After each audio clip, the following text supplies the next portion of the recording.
வாழ்க வளம்! வாழ்க வையகம்! வாழ்க வையகம்! வாழ்க வளம்! குருவே துணை! குருவின் திருவடி போற்றி! திருவடி சரணம்! மெய்யன்பர்கள் அனைவருக்கும் இனிய மாலை வணக்கமும் நல்வாழ்த்துக்கள்.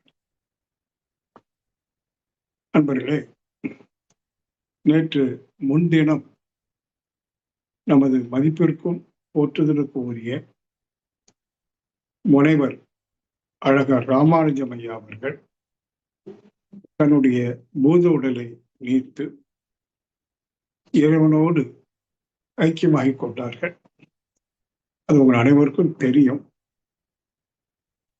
ஆனா நிறைய அன்பர்களுக்கு அவரை தெரியறதுக்கும் வாய்ப்பு இல்லை. புதிய அன்பர்களுக்கு, அதாவது 2006 அருட்தந்தவர்கள் உடலை நீத்தார்கள்.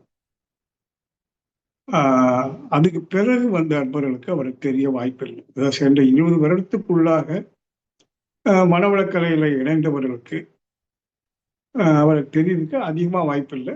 சில அன்பர்களுக்கு தெரியும்.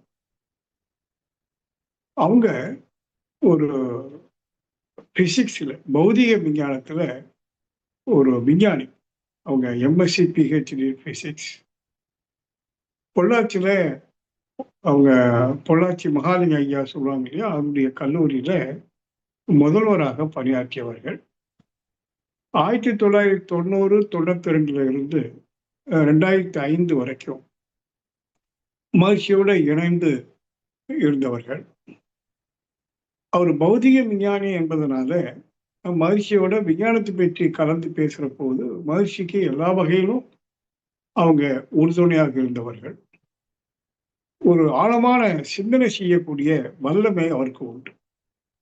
அவர் ஒரு பௌதிக விஞ்ஞானி இருந்தாலும் கூட தமிழ் இலக்கியத்துல மிகுந்த ஈடுபாடு. அவங்க திருவருப்பா அகவல் நல்லாவே தெரியும். ஆண்டாளுடைய இப்படி இலக்கியங்கள்ல ஆழ்ந்த ஒரு ஈடுபாடு உள்ளவர்கள். அவங்க ஒரு விஷயத்த பல கோணத்துல சிந்திக்கக்கூடிய வல்லமை அவருக்கு உண்டு. அதனால நீங்க அவருடைய உரைகளிலே அதிகமா அப்பப்போ நம்முடைய வேதம் குழுமம் வாட்ஸ்அப்ல வரும், கொஞ்சம் கேளு. ஆனா அவங்க நிறுத்தி நிதானமா கூர்ந்து சிந்தித்து ஆழ்ந்து வெளிப்படுத்தக்கூடிய திறமை அவரிடம் உண்டு. எனக்கு அவரோட நீண்ட கால நெருக்கம் உண்டு. ஒரு உற்ற நண்பர் கூட. அவருக்கு என் மீது அளவு கடந்த ஒரு மரியாதை உண்டு. எனக்கு அவருக்கும் கிட்டத்தட்ட 8 வயது அவர் என்னோட மூத்தவர். ஆனாலும் ஒரு சக வயதினர் போலவே என்னை கையாளுவாங்க. என் மீது மிகுந்த ஒரு மரியாதையும் அன்பும் செலுத்துவாங்க. அடிக்கடி பேர்றதுக்கு என்ன கூப்பிட்டு அங்க அந்த பக்கத்து அன்பர்கள் எல்லாம் வரவழைத்து பயிற்சி நடத்துவது உண்டு. அவருக்கு வயசு 85 வயசு முடிஞ்சு போச்சு. சென்ற ஆண்டு சென்னையில ஒரு விழா எடுத்தாங்க. அவருடைய 85வது ஆண்டு நிறைவு விழா மட்டும் ஒரு புத்தக வெளியீடு, அவரை பற்றிய ஒரு சுயசரிதை புத்தக வெளியீடும் செய்தாங்க. அதற்கு என்ன ஒரு கௌரவ தலைவராக, சீஃப் கெஸ்ட் என்று சொல்லுவாங்க, அந்த மாதிரில வச்சாங்க. புத்தகத்தை நான் தான் வெளியிட்டேன்.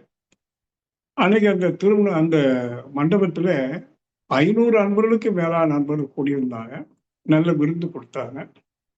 அன்றைக்கு எல்லாருடைய வாழ்த்துறை எல்லாம் முடிந்த பிறகு அழகர் ஐயா அவருடைய ஏற்புரையும் சிறப்புரையும் அவங்க நடத்தினாங்க.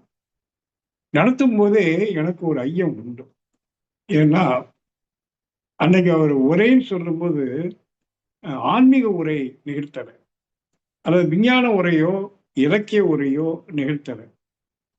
மாறாக நன்றி உரை. யாருக்கு? இன்னைக்கு விழாக்கு வந்தவங்களுக்கு அல்ல. அவர் சிறு வயதுல ஸ்கூலுக்கு போனார் இல்லையா, 1ஆம் வகுப்பு. அன்றைக்கு பாடம் எடுத்த ஆசிரியரை தொட்டு படிப்படியா அவரை உருவாக்கினவர். ஏன்னா அவர் ஒரு ஏழை குடும்பம், பெரிய பணக்கார குடும்பம் இல்லை. அவங்க அம்மா கூட ஏதோ ஒரு வீட்டுல வேலை செஞ்சதாகவும், அந்த வீட்டுக்காரரு இவருடைய படிப்பினுடைய இதை பார்த்து மேல படிப்புக்கிறதுக்கு உதவி செஞ்சதாகவும், அது படிப்படியா எல்லாருக்கும் நன்றி சொல்லிக்கிட்டே வந்தார். 1 மணி நேரம்.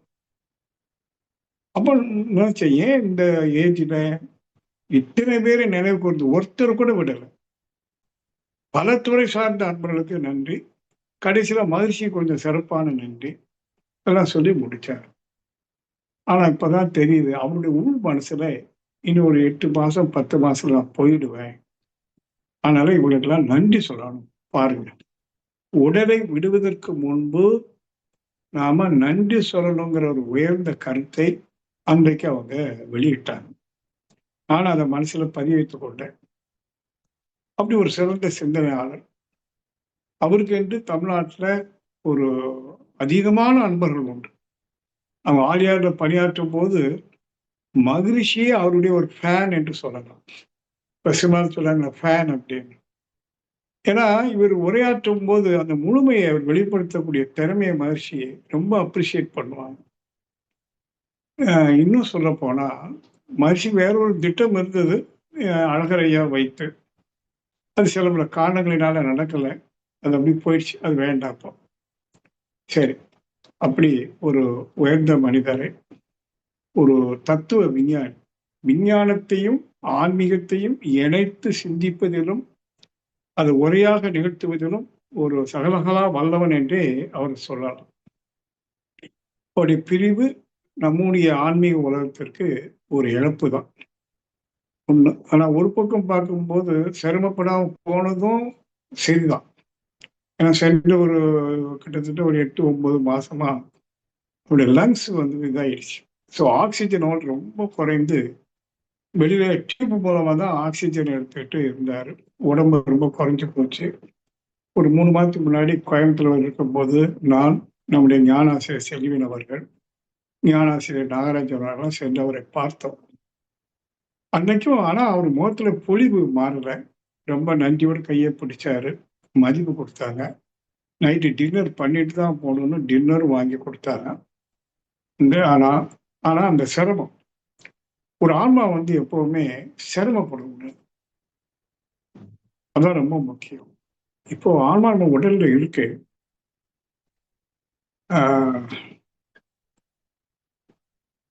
அந்த ஆன்மா சிரமப்படுதா அப்படின்னு கேட்டீங்கன்னா, உடல் மூலமா சில சிரமங்கள் ஆன்மாவுக்கு உண்டு. இப்போ பசி இருக்குதுன்னு வைங்களேன்,